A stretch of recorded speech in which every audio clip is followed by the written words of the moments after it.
good to treat other people the way you would like to be treated yourself. It's like a golden rule, and there's a reason for it. And that reason is that we're connected in some strange way that we don't totally understand.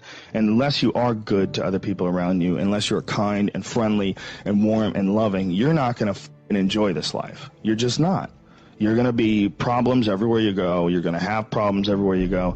You got to figure out a way to enjoy this life. It's not because of Jesus. It's not because of Moses. It's not because of anybody that may or may not have ever existed. It's because that's how you fit in better in the world. That's how you stay positive. And it doesn't have to be some that was written 5,000 years ago on animal skins. That doesn't have to be the golden rule because it's old. You know, that's dumb. We need to figure out, like, now, today, what is, you know, the best way to live your life? What is the, you know, there's got to be ways where you can be putting forward the most positive energy. I mean, we know objectively what's causing pollution. We know objectively what's causing birth defects, and, you know, and we're taking in too much chemicals and not enough vitamins. We know objectively all this stuff. We know how to organize our world, and yet we don't do it. We know how to organize our health, and yet very few people do it. We know all these things. The right path to, like, being like a happy, healthy person is to do all the shit that we already know you're supposed to do. Take care of your body, take care of your health, take care of your mind, your stress, meditate, be kind to people. We all know that. I mean, you ask anybody, they know how to get by and to be the most evolved version of you that you can be. I mean, it's not like a magical checklist. If you talk to people about it, you said, okay, here you got a person, you want to improve them. What are the things that you're going to do to them? Okay, well, if I was a life coach, the first thing I would say is this guy's got to get on a diet that makes him healthy. I don't mean a diet just to lose weight. I mean just healthy foods in your body. Many vegetables. Vegetables, a lot of good quality protein, a lot of water. Stop the sodas, stop the bullshit. Start working out your body and get a better sense of, like, how this machine feels when it's moving, it's flowing better, there's less tension in it, your mind feels like relaxed, and you enjoy every single moment of the day better. Step one, everybody knows that step, right? What's step two? Be cool to people. Be nice to as many people as you can. Smile at as many people as you can. Have them smile back at you. Tip well when you go to restaurants. Just do the most you can. Be as nice as you can, you know, and just still manage to not have people walk all over you. Just get through this life as nice as you can. What else? Do what you want to do with your life, right? Don't go be doing something you don't enjoy. Don't do something don't get locked into, you know, a car that you can't afford and doing something crazy because you need the money. Don't do that. Do what you want to do. Do what the f is it that you really want to do? Because if someone else is doing it, you can do it, you know? I mean, everybody makes their own path through this world, but a lot of people don't follow the path that they really feel pulled to. You know, there's, for whatever reason, they got negative programming. You know, when they were kids, someone told them they couldn't do it, or told them to take the shortcut, or take the shore route. That's a sad thing, man, when you talk to dudes, especially like talented dudes, and they don't follow up with what they want to do, you know? A bunch of people that will say, yeah, well, I have a family, so, you know, it's a great idea for you to just go out there and go crazy. I have people to support. You need to listen. Stop saying that.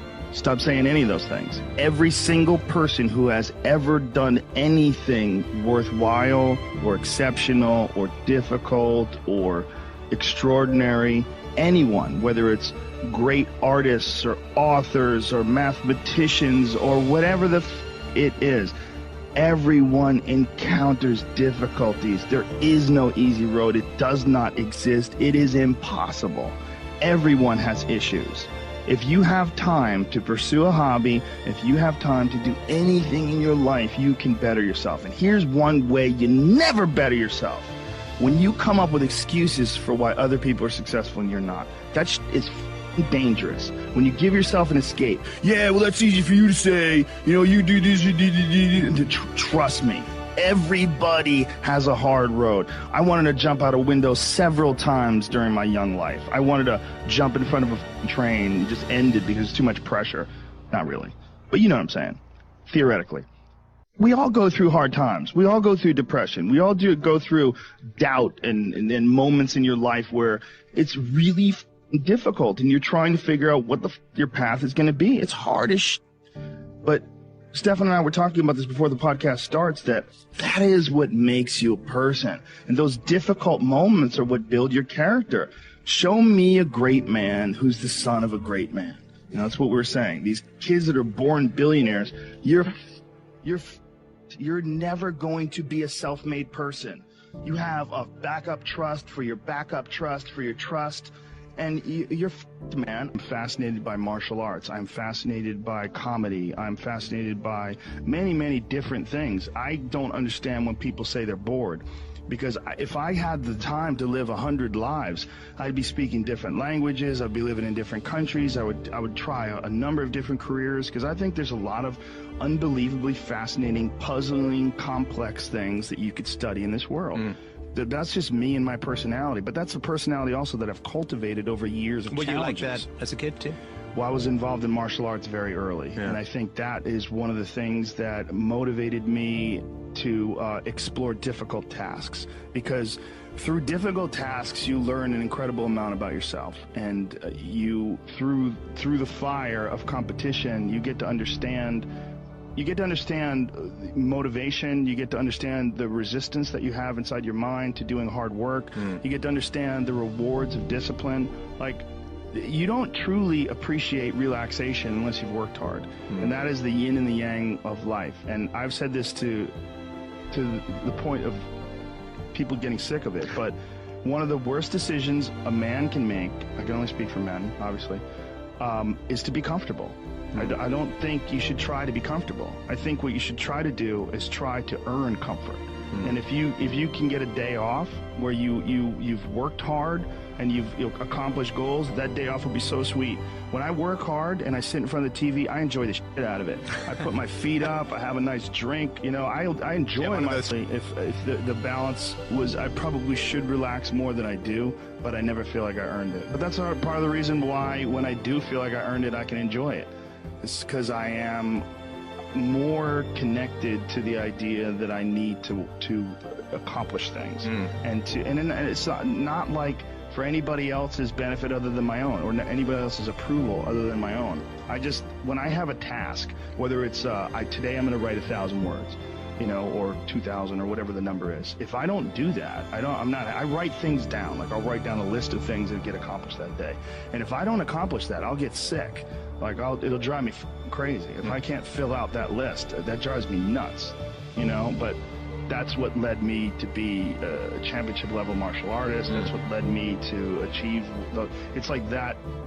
It's the reinforcement of those goals, like understanding that you can achieve those goals. It's going to be difficult. You're going to push through the difficulty, and then you're going to understand what difficulty truly is, and how much of it is just mental, how much of it is just in your mind, this adversity to difficult task or to struggle. You know, and a lot of people have that. They're scared. They're scared of complications. They're scared of failure. Failure is a big one that people are afraid of, but failure is one of the most important things you could ever have as far as like the motivation to do things differently. One of the reasons why I think that I'm good at friendships and relationships is because I've failed at them in the past. One of the things that I'm good at comedy is because I've bombed on stage. One of the reasons why I'm good at work is because I've been a shit worker in the past, and I know the feeling of failure, the feeling of shame, of being like a weak, non-motivated, lazy person. It's a weak feeling. You don't respect yourself, you know. And I have this phrase that I use all the time to people to try to motivate people. They say that be the hero in your own movie. Pretend that if your life was a movie and your life started now, what would the hero do? What would the person that you respect do? What would the person that you admire, the person that inspires you, what would they do? Well, do that and if you do that, you slowly build momentum. You like, today I did what I wanted to do. Today I started a class in yoga. I did this. I did all these things that I was saying I wasn't going to do, and now I feel momentum. And momentum is a very important point in people's lives. That's why some folks don't like to take days off, because they feel like they're losing momentum, and they sort of have to restart the wheel up again after a vacation. And there's a lot of folks that live life on a cushy cloud of marshmallows and bullshit, and then one day something goes wrong. And I mean, that's why spoiled kids are so sad. Like, a spoiled young boy is one of the saddest things ever. A young boy that becomes a man and can't take care of himself, and his dad has to keep on rescuing him. His dad has to keep on bailing him out of situations and giving him money. I've met guys like that, and that is a crippling affliction when they don't have the character themselves to be able to get by in life. They constantly need someone to help them and bail them out. Even as a grown man, I've met guys in their 40s that still need help from their parents. I'm like, what the f? man. You're never going to get it right because somewhere along the line they didn't face enough of the adversity to realize that there's sometimes you just got to get up and get shit done. There's sometimes where you have to pull yourself up and you have to push forward even if you want to stay in bed. And if you don't do that and you just keep calling on your daddy and your daddy keeps rescuing you, you never develop those tools.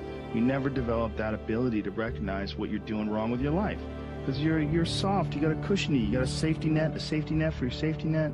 Say if you had like a 20-year-old and he's just a doper, where he wake and bakes and doesn't get anything done, he's just always like hanging out with his friends and playing video games, and he's just a loser.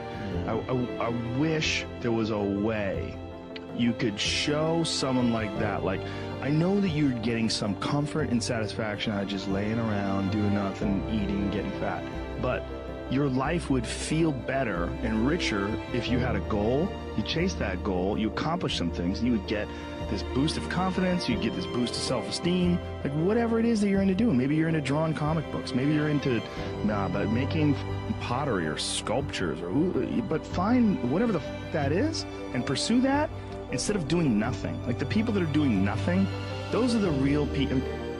Look, doing something might be as simple as like that Alex Honnold guy. He just climbs rocks, but he's world-class rock climber. It's something. The worst people that you know are the people that don't have a good self-judge, that everything they do is awesome.